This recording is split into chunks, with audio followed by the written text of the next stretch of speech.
Hello everyone, कैसे हो आप सब? क्या हाल चाल हैं आप सबके? Hope you are all fine.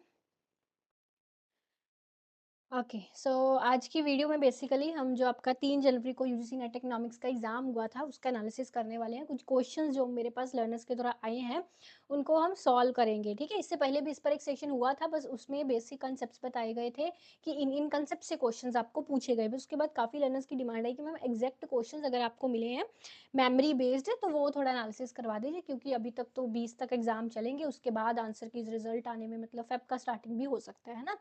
तो थोड़ा जो अगले शिफ्ट की तैयारी कर रहे हैं बच्चे, जून वाले शिफ्ट की तैयारी कर रहे हैं और जो अभी एग्ज़ाम दे के आए हैं 3 जनवरी को, उनके लिए पूरा थोड़ा क्वेश्चन वाइज हम कर लें ताकि उनको पता चल जाए कि ये क्वेश्चन हमारा सही था या गलत था। और जो अगली बार की तैयारी कर रहे हैं उनको भी थोड़ा समझ में आ जाए कि किस लेवल का एग्ज़ाम इस बार आया था। ठीक है जी। तो that's the purpose of the session. So मैं आप सबको बता दूं कि यूजीसी नेट इकोनॉमिक्स का हमारा नया बैच जो है वो एमएस स्टडी ग्रुप पर लॉन्च हो चुका है। 20th को इसकी क्लासेस शुरू हो रही है। 20th जनवरी को लाइव क्लासेस शुरू हो रही हैं जून 2025 वाले बैच की। ठीक है, सो इसमें मल्टीपल वैलिडिटीज़ अवेलेबल हैं, कॉम्बो कोर्स भी है, सिर्फ यूजीसी नेट इकोनॉमिक्स का भी आपको मिल जाएगा।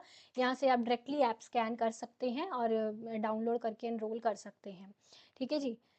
सो लेट्स सी, स्टार्ट करते हैं हम यहाँ से।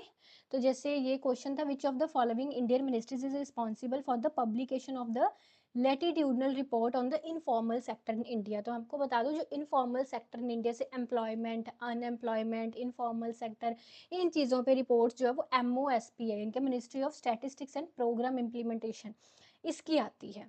ठीक है, जैसे ये चीज़ें मैंने इंडियन इकोनॉमी की क्लास में आपको करवाई भी हुई हैं कि एम्प्लॉयमेंट अनएम्प्लॉयमेंट रिलेटेड जो आपकी हैं, जैसे NSSO की हम रिपोर्ट्स पढ़ते हैं वो ministry of statistics and programme implementation की तरफ से ही आती हैं, है ना।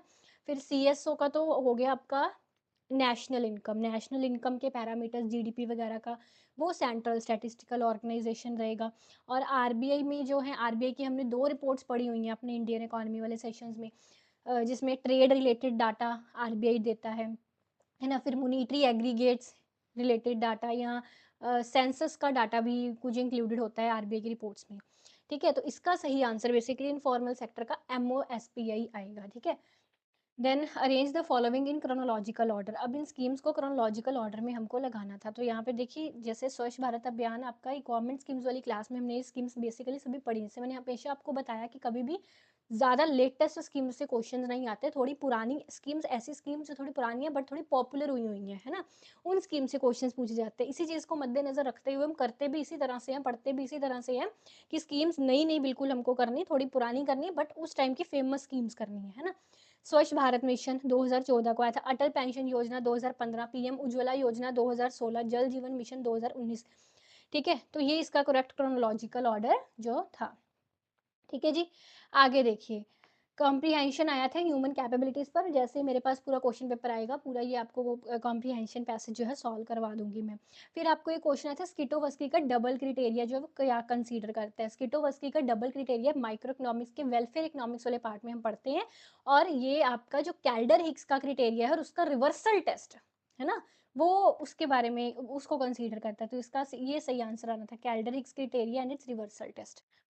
ठीक है, इसमें हम पढ़ते हैं ना कैल्डर हिक्स टेस्ट की fulfilment and non fulfilment of reversal test करके इसको हमने समझा है।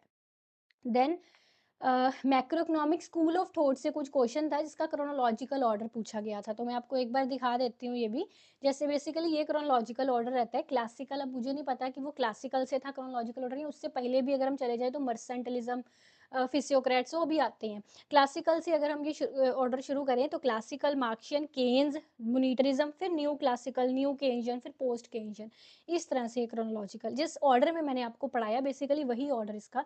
क्योंकि सबसे पहले हमने क्लासिकल्स पढ़े, क्लासिकल थ्योरी पढ़ी, मार्क्सियन थ्योरी पढ़ते हैं हम, है ना, ग्रोथ एंड डेवलपमेंट की। फिर मैक्रो इकोनॉमिक्स में आ जाएं तो हम क्लासिकल के बाद केन्स पढ़ते हैं, है ना। केन्स के बाद हम पढ़ते हैं फ्रीडमैन, मोनिटरिज्म। फिर हम न्यू क्लासिकल्स पढ़ते हैं, न्यू केन्जियंस पढ़ते हैं, है ना। पोस्ट केन्जियंस में आपकी वो डिमांड फॉर मनी वाली जो थ्योरीज चली जाती हैं बोमल टोबिंग की, है ना। क्लासिकल्स में हम एडम स्मिथ की थ्योरी पढ़ते हैं। फिर मार्क्सियन थ्योरी ग्रोथ की है। फिर केन्स की थ्योरी इनकम एंड एम्प्लॉयमेंट की, जो मैक्रो इकोनॉमिक्स में रहती है, और डिमांड फॉर मनी की भी केन्स की थ्योरी रहती है। मोनेटरिज्म फ्रीडमैन की थ्योरी डिमांड फॉर मनी वाली पढ़ते हैं। फिर न्यू क्लासिकल में हम मैक्रो इकोनॉमिक्स में न्यू क्लासिकल बेसिकली पढ़ते हैं, इसमें हम रैशनल एक्सपेक्टेशन डॉक्ट्राइन पढ़ते हैं। न्यू केंजियन जिसमें वो मैंक्यू वगैरह, न्यू अपना अडेप्टिव एक्सपेक्टेशन, हिपोथेसिस, ये सब कंपेयर करते हैं रैशनल और अडेप्टिव को। फिर पोस्ट केंजियन की बेसिकली पॉपुलर वही है, डिमांड फॉर मनी वाली थ्योरीज, बॉमल टॉबिन वाली, ठीक है। तो फिर आगे आपका गेम थ्योरी से कुछ क्वेश्चन था पर कॉम्प्रीहेंशन बेस्ड था। तो देखो रैशनल अडेप्टिव एक्सपेक्टेशन से मैच द फॉलोइंग भी बने थे आपके। सो अच्छा, यूनिट रूट टेस्ट उसने पूछा था टाइम सीरीज एनालिसिस का, किस पे लगाते, स्टेशनरी को टेस्ट करने के लिए लगाते। टाइम सीरीज में स्टेशनरी को चेक करने के लिए हम unit root test, Dickey Fuller test, augmented Dickey Fuller test, KPSS test, है ना, ये लगाते हैं। फिर ये इस तरह से कुछ क्वेश्चन था। 6 times A dice rolled simultaneously what is, देखिए यहाँ पे उसने गेटिंग टेल एंड हेड की अगर प्रोबेबिलिटी की बात की है ना, तो डाइस नहीं होगा यहाँ पे, ठीक है, डाइस तो नहीं हो सकता। यहाँ पे आपका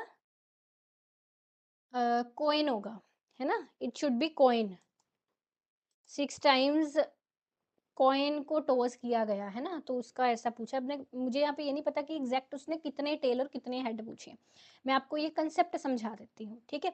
देखिए जैसे अगर 6 जो है साइमल्टेनियसली कॉइन टॉस किए गए हैं, तो इसका जो सैंपल स्पेस बनेगा ना, वो 2 की पावर 6 बनेगा। 2 की पावर 6, 2 2 का 4, 4 2 का 8, 8 2 का 16, 16 2 का 32, 32 का 64, ठीक है, ये 64 मतलब ये सैंपल मतलब टोटल केसेस जो है वो 64 बनेंगे, ठीक है। अब जैसे मान लो उसने आपसे पूछा हुआ है कि 3 हेड एंड 3 टेल्स आने की प्रोबेबिलिटी फाइंड करो, तो इसको हम कैसे करेंगे। जैसे टोटल 6 है ना, तो ये उसने फैक्टोरियल लगाया है बेसिकली, तो टोटल 6, इसमें हमने 3 हेड्स लिए और 3 टेल्स लिए, है ना, डिवाइड बाय टोटल कितनी आउटकम्स है, 64 है ना। तो इस तरह से सॉल्व करके अब जितने हेड्स है जितनी टेल्स उसने पूछी थी वो इसी तरह से हम निकाल सकते थे। अब जैसे हम अगर इसको सॉल्व करते हैं, मान लीजिए लेट्स सी इसको सॉल्व कैसे करते हैं। 6 multiply 5 multiply 4 multiply 3 multiply 2 divide by 1 2 3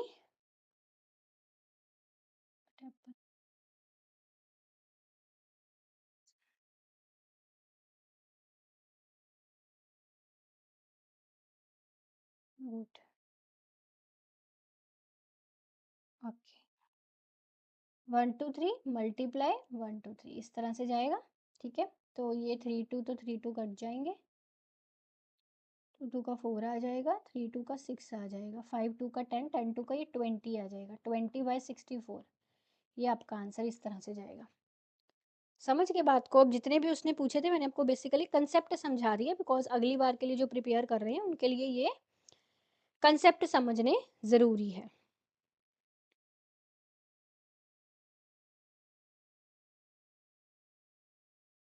इसमें अगर आपसे पूछा जाए नो हेड वाला एक ही केस बनेगा। जैसे अगर आपको पूछा गया होता कि प्रोबेबिलिटी फाइंड करो नो हेड्स की या नो टेल्स की, है ना, तो वो इस तरह से केस बनना था, सिंपली 1/64, वो एक ही केस रहता है उसका, है ना। इसी तरह मान लो अगर पूछा गया होता probability of at least one head या at least one tail, at least करके आ जाता है, एट लीस्ट वन हेड, ठीक है, या एट लीस्ट वन टेल, तो उसका हम क्या करते हैं, 1 minus probability of no heads कर देते हैं,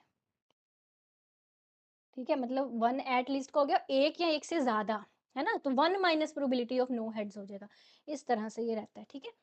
आगे देखिए, अगला आपका वर्टिकल इक्विटी ऑफ टैक्सेशन है। ये इक्विटी, इक्विटी इक्वालिटी नहीं होगा, इक्विटी होगा। जैसे दो तरह की होती है वर्टिकल इक्विटी ऑफ टैक्सेशन, एक होती है हॉरिजॉन्टल इक्विटी ऑफ टैक्सेशन।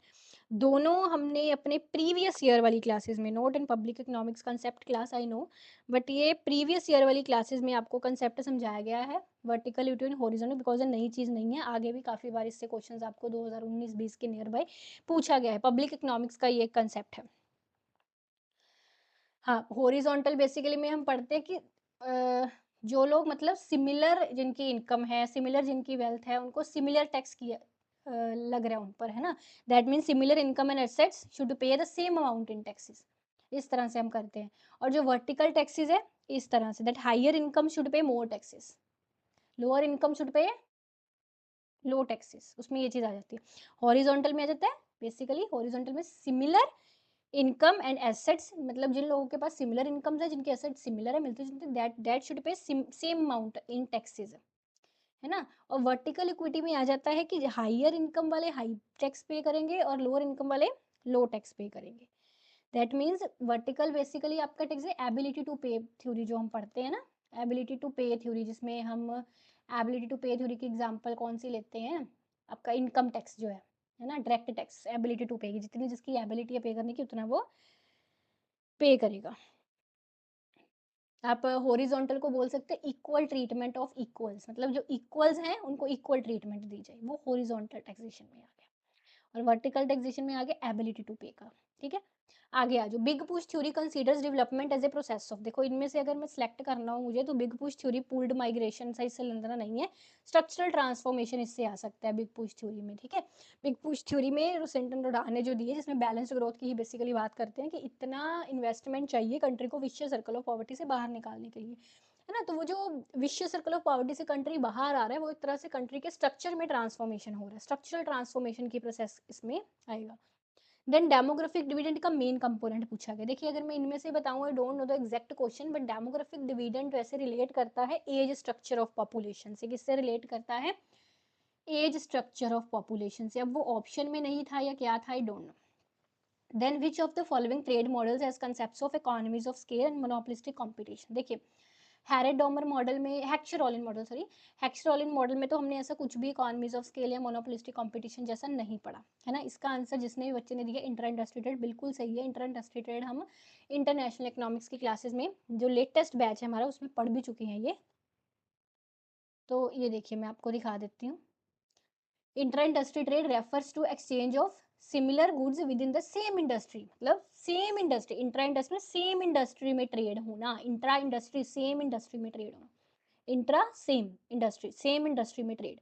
ठीक है, तो बेसिकली सेम इंडस्ट्री में जो ट्रेड होता है, मतलब कंट्री से ही अलग अलग है बट इंडस्ट्री सेम है, उसको हम बोल देते हैं इंट्रा इंडस्ट्री ट्रेड। ठीक है, जैसे कार्स का ट्रेड हो रहा है जर्मनी एंड जापान में, सेम इंडस्ट्री में, है ना? तो बेसिकली इसमें आपका economies of scale and monopolistic competition दोनों कंसेप्ट आ जाते हैं। इकोनॉमीज ऑफ स्केल में क्या, एज प्रोडक्शन स्केल्स अप, जैसे प्रोडक्शन हम बड़े पैमाने पर प्रोडक्शन करते हैं, एवरेज कॉस्ट कम होता है, इससे स्पेशलाइजेशन बढ़ता है, बड़े पैमाने पे प्रोड्यूस करने के फायदे मिलते हैं फर्म को, है ना? वो चीज़ आ जाती है कि एक कंट्री जो है बड़े पैमाने पर एक चीज़ प्रोड्यूस कर लेगा, अपने अपने कंट्री में रखेगा, बाहर भी बेचेगा, है ना? बड़े पैमाने पर प्रोड्यूस करने से उसके बेसिकली उसका पर यूनिट कॉस्ट कम आता है। जैसे एक सिंपल सा उदाहरण मैं हमेशा इकोनॉमी ऑफ स्केल का आपको देती हूँ कि मार्केट से हम जब एक चीज़ खरीदने जाते हैं, वो कहते हैं 10 रुपए दे दो। अगर हम कहते हैं कि मुझे ये चीज़ें 10 चाहिए, तो वो पर यूनिट का कॉस्ट आपको कम चार्ज करेगा। सेम इकोनॉमीज ऑफ स्केल भी इसी तरह से काम करता है। बड़े पैमाने पर कंट्री प्रोड्यूस करेंगे, तो उनका पर यूनिट कॉस्ट कम आएगा। बड़े पैमाने पर प्रोड्यूस करके ये क्यों प्रोड्यूस करेंगे? क्योंकि थोड़ा खुद रखेंगे, थोड़ा बाहर देंगे। है ना? वो चीज़ को बड़े पैमाने पे प्रोड्यूस करेंगे और इससे उसका पर यूनिट कॉस्ट भी कम आएगा। फिर monopolistic competition, many firms produce differentiated मतलब एक बंदा एक ब्रांड की कार बना रहा है, एक कंट्री एक ब्रांड की कार बना रहा है, दूसरा कंट्री दूसरे ब्रांड की कार बना रहा है।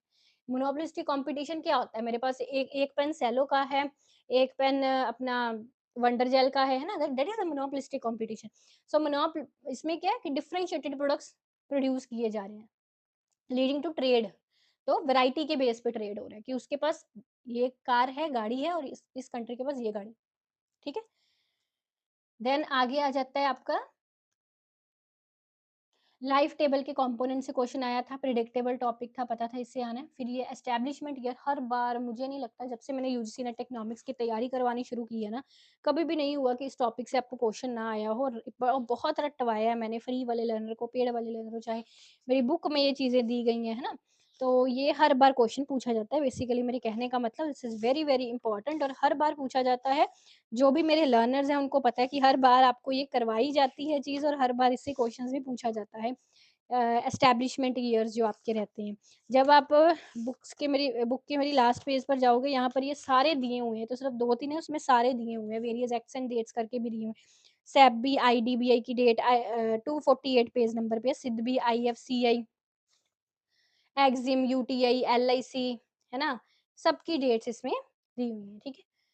देन टर्म्स ऑफ ट्रेड से मैच द मतलब कौन-सा टर्म्स ऑफ ट्रेड किसके द्वारा दिया गया, single factoral terms of trade, double factoral terms of trade, income terms of trade, gross barter terms of trade, net commodity terms of trade, है ना? इन सब के इकोनॉमिस्ट अच्छे से हमने रटे हुए हैं और उसके फार्मूले भी। प्रेडिक्टेबल क्वेश्चन था, कुछ क्वेश्चन्स थे बीच में अनप्रेडिक्टेबल, देख रही हूँ मैं बट है ना? जैसे यहाँ पे लिखा है ह्यूमन कैपेबिलिटी से कॉम्प्रिहेंशन आया था, कुछ बच्चों को ये टफ लगा कॉम्प्रिहेंशन और फिर ये आपका टेल हेड से कुछ क्वेश्चन क्लियर नहीं हो रहा कि किस तरह से उन्होंने कैसे पूछा था, कुछ क्वेश्चंस थे अनप्रेडिक्टेबल से। फिर इसमें पूछा गया नोट गवर्नमेंट स्पॉन्सर स्कीम कौन-सी थी? ऐसे ऑप्शंस थे तो बच्चा बोल रहा है उसने ओपेक टिक किया बेसिकली ठीक है, ओपेक कोई गवर्नमेंट स्पॉन्सर स्कीम तो है नहीं, ये oil and petroleum exporting countries हैं, कार्टेल है ये बेसिकली, है ना? सो केनेजियन इक्विलिब्रियम में पूछा गया Keynesian equilibrium model if goods and services अगर goods and services domestically produce किए जाएँ तो क्या होगा? अब मुझे ये डायरेक्ट पूरा क्वेश्चन तो पता नहीं है, अब यहाँ पे अगर तो बात की गई क्लोज्ड इकोनॉमी है ना? इकोनॉमी क्लोज्ड है, तो उसका आंसर ये वाला होना चाहिए था। y is equal to c प्लस आई प्लस d बिकॉज़ इसमें एक्सटर्नल्स है। हम बेसिकली इसमें कितने 3 मॉडल्स पढ़ते हैं ना सर्कुलर फ्लो ऑफ इनकम के, एक में हम पढ़ते हैं कि सिर्फ कंज्यूमर है और इन्वेस्टर है, गवर्नमेंट नहीं है, विदाउट गवर्नमेंट इंटरफेरेंस वाला मॉडल। फिर हम पढ़ते हैं गवर्नमेंट इंटरफेरेंस है बट फॉरेन सेक्टर इंक्लूडेड नहीं है, फिर वो ये बनेगा। अगर फोर चारों सेक्टर्स को इंक्लूडेड कर लेते हैं फिर ये बनेगा, है ना? तो अगर सिर्फ क्लोज्ड इकोनॉमी की वो बात कर रहा है तो ये आंसर उसका आएगा। फिर आइडेंटिफिकेशन प्रॉब्लम से कुछ क्वेश्चन था, लर्नर ने सॉल्व करके अनआइडेंटिफाइड आंसर दे दिया है। अच्छे से करवाया गया है आपको आइडेंटिफिकेशन प्रॉब्लम। पॉपुलेशन थ्योरीज़ की क्रोनोलॉजी की जिसमें Malthus, optimum, demographic transition theories पढ़ते हैं, 3 थ्योरीज़ रहती हैं। मोनेटरिस्ट बुक्स क्रोनोलॉजी पूछा गया। वन फ्रॉम कॉलम में मैच करना था, Amartya Sen freedom of choice से बच्चा बोल रहा है मैच किया, चलो। अच्छा ये न्यूमेरिकल क्वेश्चन था, गवर्नमेंट एक्सपेंडिचर अगर बाय 100 बढ़ा दिया जाता है और टैक्स बाय 100, टैक्स भी बाय 100 बढ़ा दिया जाता है, देन इंक्रीज इन इनकम कितना होगा? बेसिकली जैसे हम जब मल्टीप्लायर का फॉर्मूला लगाते हैं, तो इस तरह से लगाते हैं ना कि गवर्नमेंट एक्सपेंडिचर में चेंज होने से इनकम में कितना चेंज हुआ, है ना? अब आई डोंट नो कि ये गवर्नमेंट एक्सपेंडिचर था कि इन्वेस्टमेंट में इंक्रीज था, है ना? कुछ क्लियर नहीं क्योंकि पहले भी एक स्टूडेंट का ये आया था, उसने बोला था इन्वेस्टमेंट में। चलो मैं आपको बता देती हूँ फार्मूले कौन से इसमें लगने थे। जैसे ये 100 का इंक्रीज हो गया मान लो, है ना? और अगर मैं ये फार्मूला आपका आ गया गवर्नमेंट एक्सपेंडिचर मल्टीप्लायर का, अगर टैक्स मल्टीप्लायर का हम फार्मूला लगाएं तो वो ये बन जाएगा, है ना? तो उसका आपका आ जाएगा कुछ इस तरह से चेंज, ये भी 100 आ जाएगा अगर सेम था तो। ठीक है? तो इसमें हम के की वैल्यू बेसिकली हमको पता करनी थी। अगर ये आपको कंज़म्पशन दिया होता, मान लो कि कंज़म्पशन इंक्रीज़ बाय 100 तो ये वाला फ़ॉर्मूला भी हम लगा सकते थे, 1 माइनस एमपीसी, है ना? तो वो करेक्ट नहीं है कि वो गवर्नमेंट एक्सपेंडिचर है, कंज़म्पशन है, क्या है वो चीज़ बेसिकली। तो ये इस तरह से फ़ॉर्मूला लगकर ये निकलनी थी। अगर कोई बीच में इन्वेस्टमेंट का भी बात आया होता तो ये फ़ॉर्मूला इस तरह से भी बन सकता है। चेंज इन इनकम और चेंज इन इन्वेस्टमेंट, ठीक है? Then 2 question standard normal distribution. अच्छा ये था कि 3 red 7 black colour 1 card pick. देखो अगर एक कार्ड रेड पिक किया तो बहुत ईज़ी क्वेश्चन है। इसमें आ जाएगा आपका favourable outcomes 3 and total outcome 7, 8, 9, 10। 3/10 इसका सही आंसर आना था। है ना? फिर मैट्रिक्स का ट्रांसपोज़ करने पर क्वेश्चन था। अगर आपको मैट्रिक्स मल्टीप्लिकेशन आती है तो इसका आंसर हम आराम से दे सकते हैं। इसके लिए ज़रूरी है मैट्रिक्स मल्टीप्लिकेशन सीखनी। फिर ये मैक्सिमम मिनिमा की वही हेसियन वाली कंडीशंस, अगर अल्टरनेटिव साइन्स है तो मैक्सिमम है, अगर अल्टरनेटिव साइन्स नहीं है तो मिनिमम है। ये पूरी इस पर यूट्यूब पर भी क्लास मौजूद है, आप देख सकते हैं मैक्सिमम मिनिमा पर, जिसमें हेसियन मैट्रिक्स लेटेस्ट वाली क्लास जिसमें हेसियन मैट्रिक्स एंड बहुत चीज़ें और भी 3 variable case, 2 variable case, Lagrangian multiplier सब समझाया गया है। ठीक है? ये आपका हो गया। तो बस ये आपके कुछ क्वेश्चंस थे जो मुझे मिले, मैंने आपको सॉल्व करवा दी। जैसे पूरा क्वेश्चन पेपर आता है, पूरा क्वेश्चन पेपर हम सॉल्व करेंगे और नए बैच में भी जो चीज़ें ऐड ऑन हुई हैं, इस बार नई पूछी गई हैं, उनको भी हम साथ में कवर करेंगे। ठीक है जी? ओके, बाकी आपको डिस्क्रिप्शन में सारी डिटेल्स दी गई हैं, मेरे टेलीग्राम चैनल का लिंक, मेरी बुक्स का लिंक, मेरी एप्लीकेशन का link. Thank you so much.